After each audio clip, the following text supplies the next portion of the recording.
All we need now is a new leader. And with this announcement, we now start a fresh chapter. Can I start by thanking Piers Walcott, who has overseen and acting as the returning officer for this election over the last few weeks. We sent out 32,757 ballot papers to members. We received back 15,405 ballot papers. The results of the election are: in third place, with 2,775 votes, or 18.1%, John Rhys Evans.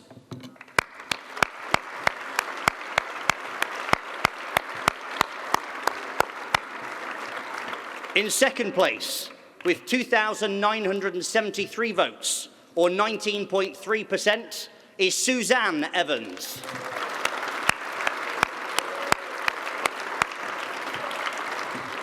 And therefore, the successful candidate and new leader of the UK Independence Party with 9,622 votes, 62.6% of the vote, Paul Nuttall.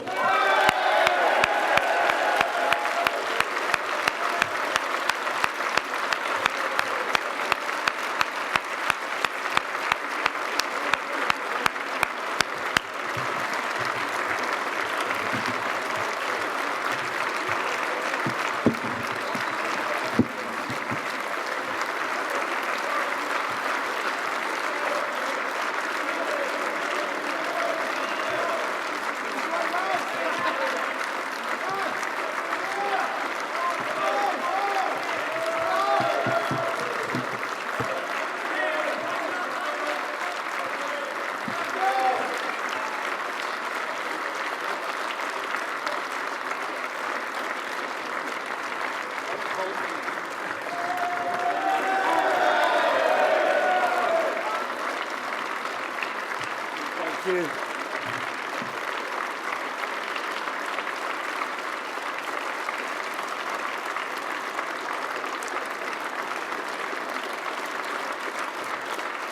Okay. Thank you. Thank you, everyone. What a wonderful reception. I'd like to start by thanking everyone involved in the leadership election, particularly the returning officer. It has been a well-run, fair and good-humoured contest. Indeed, one journalist said that it had been boring, another said that it hadn't made much media attention, but actually, after the past couple of months,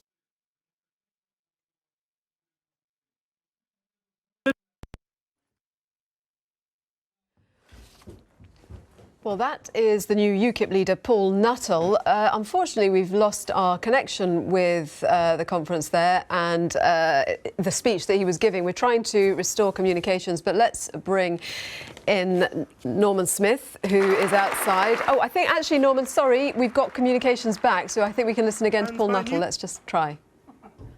Ah, it was there and then it went. I don't know what, there's a gremlin there, so causing problems. It's back. Sorry, let's try and listen to... I think we're going to try and listen to Paul Nuttall.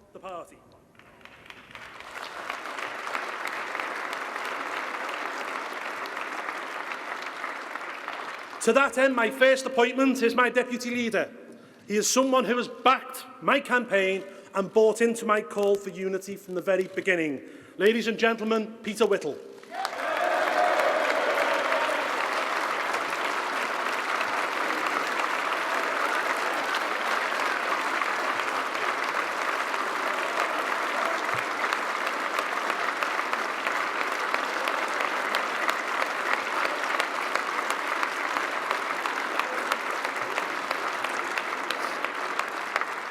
My second appointment is my party chairman. He's someone who has grown in stature during the summer months and has emerged from the shambles with his reputation enhanced. Ladies and gentlemen, Paul Oakton.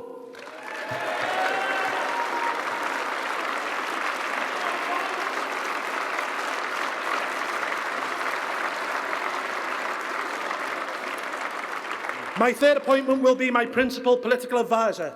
He is someone who I believe has one of the most perceptive and acute political brains in British politics today, Patrick O'Flynn.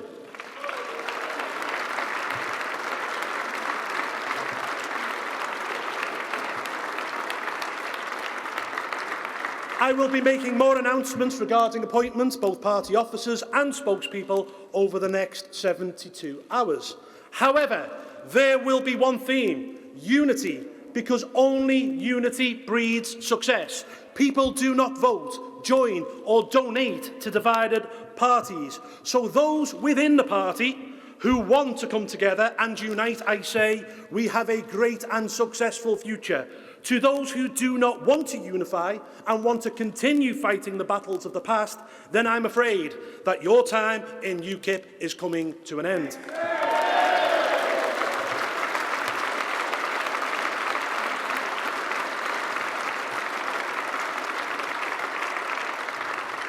I say this because, as I said in my conference speech back in September, the party has resembled a jigsaw that has been tipped onto the floor. The events of last week simply highlight that fact. Today is the day that we start to put the UKIP jigsaw back together. It is day zero. It is a new beginning. And that means not only paying lip service to my call for unity, but it means practicing what we preach. It means all factions of the party coming together. It means bygones being bygones. It means being prepared to get round a table, talk and sort out our differences. Just as I saw it as my duty to stand in this election to bring us together, the party has a duty to unite. Those at the top of the party owe it not only to our membership, not only to the 4 million people who voted for us last year, but to the 17.5 million people who went out and voted for Brexit.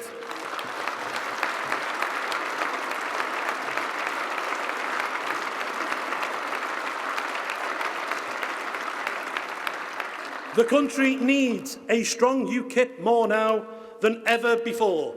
For if UKIP ceases to be an electoral force, then there will be no impetus on Theresa May and her government to give us real Brexit. And what we will end up with is some sort of mealy-mouthed, backsliding version which doesn't allow us to control our own borders, which doesn't allow us to sign our own trade deals, which doesn't allow us to make all of our laws. Ladies and gentlemen, this will be a betrayal of the British people, and a united UKIP under my leadership will never, ever allow that to happen.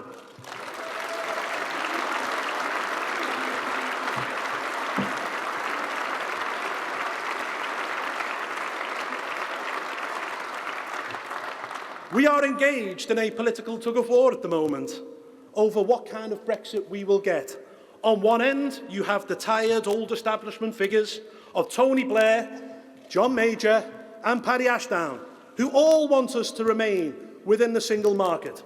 And on the other end, there is UKIP, which is committed to enacting the will of the people. And that means taking back control over our borders, control over our finances, control over our laws. We will hold the government's feet to the fire electorally and ensure that Brexit really does mean Brexit.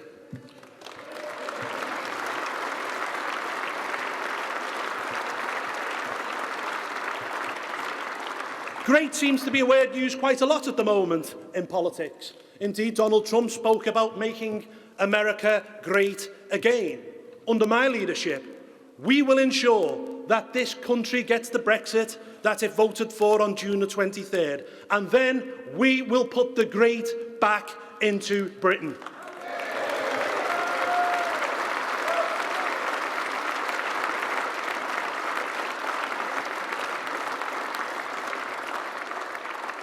Do you know, ladies and gentlemen, it's amazing, isn't it, after the summer and autumn that we've had, that UKIP is still polling 13%. It is clear that there is a bank of people out there who are never going to return to the establishment parties. They are UKIP through and through. And look at the platform that we have. We have 20 MEPs, or we did last time I looked. We have an MP, 3 members of the House of Lords, 8 Assembly members, and most importantly, 500 councillors working hard in council chambers right across the country. And I say most importantly, because I see councils as the gateway to Westminster. This is Paul Nuttall, the new leader of UKIP, taking over from Nigel Farage, who was acting as interim leader. He said that his job is going to be to hold the government's feet to the fire and ensure Brexit really does mean Brexit. We'll say goodbye to viewers on BBC Two. Coverage continues on BBC News Channel. And that open goal is no more apparent than when it comes to the Labour Party. Today, the Labour Party has ceased to speak the language or address the issues of working people. They have a leader that will not sing the national anthem, a shadow chancellor who seems to admire the IRA more than he does the British Army, a shadow foreign secretary who sneers at the English flag, and a shadow home secretary who advocates unlimited immigration. They have lost touch. They are more at home talking about the issues that swirl around the Islington dinner party than the issues that matter in working class communities. So whilst Jeremy Corbyn and his Labour Party debate the Palestine question, fair trade and climate change, we instead will debate and talk about issues that concern real working people in real working class communities. We will continue to call for a fair but firm immigration control that protects wages and ensures that British workers are not undercut.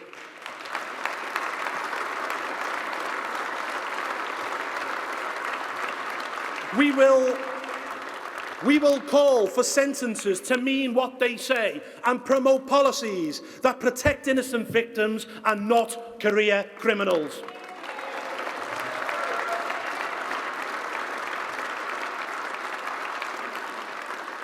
We will promote aspiration and social mobility and ensure that working class kids get the same start in life as their middle class counterparts. We will champion education by ability and not wealth.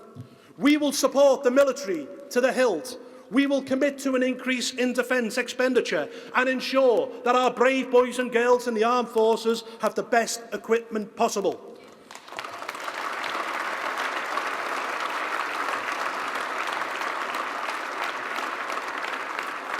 We will also honour the military covenant and ensure that those who are brave enough to put their lives on the line to protect this country are looked after when they return home. It's the least we can do.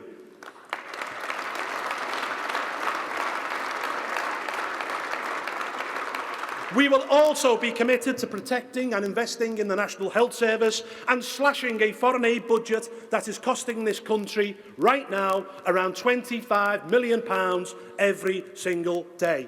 We will also continue to talk about the issues that the other parties do not want to touch. We will not be afraid to say that female genital mutilation and forced marriage has no place in 21st century Britain.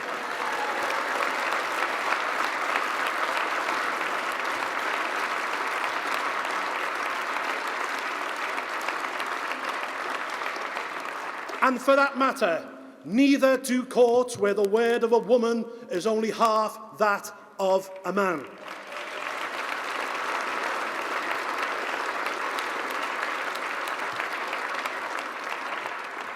Finally, whilst we as a party believe in the United Kingdom and are unionists to our fingertips, under my leadership we will champion a fair devolution deal for England and we will promote the English. I say this because there is a value that unites the vast majority of British people away from the small metropolitan clique, and that value is patriotism. We fought the last election with a manifesto called Believe in Britain, and that is what the UKIP I will lead will continue to do. My ambition is not insignificant. I want to replace the Labour Party and make UKIP the patriotic voice of working people.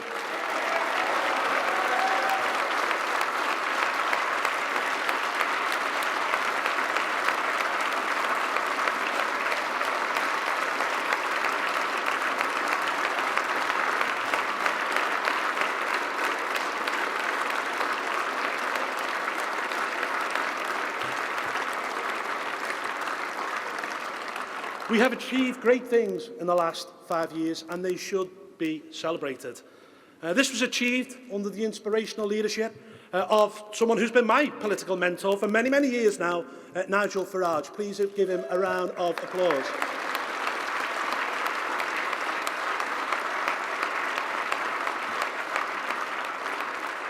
In 2014, we became the first political party since the Liberals in 1906 to win a national election outright that wasn't Labour or the Tories. In 2015, we garnered 4 million votes, but only won 1 seat because of an outdated electoral system, which is another thing that has no place in Britain in the 21st century.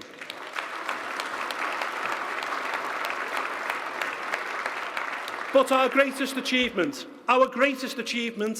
and in my opinion, Nigel's greatest achievement, was when in 2013 we forced the then British Prime Minister, David Cameron, into offering a referendum that he never wanted to give. This means, ladies and gentlemen, that our place in history is already secure.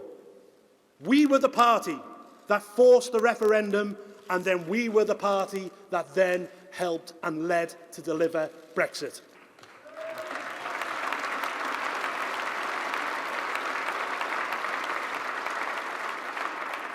But for me, this is only the beginning of the story. As Winston Churchill said after hearing of the victory of Al Alamein, this is the end of the beginning. A new chapter for our party has opened today. And whilst we must celebrate our former glories, we must not be a party that is content in looking backwards. We must look forwards into the final years of this decade with positivity and excitement. We must rebuild and restructure and get the party ready for the challenges ahead.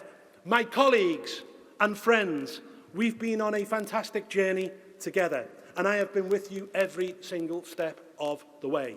From delivering leaflets in local by-elections in the rain to TV studios, from standing on street stalls on cold Saturday mornings to going on the airwaves, and from meetings in old smoky working men's clubs in the early years to standing on this platform today.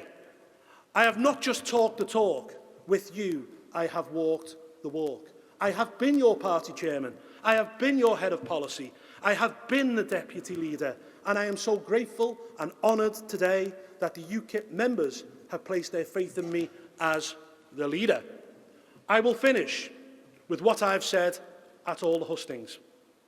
UKIP's future is bright, but for it to be so, UKIP must unite. And today's result has ensured that it will. There's a lot to do, ladies and gentlemen. There is a lot to do, my friends, my colleagues, my brothers and sisters in UKIP. Let's get out there and let's get cracking. Thank you.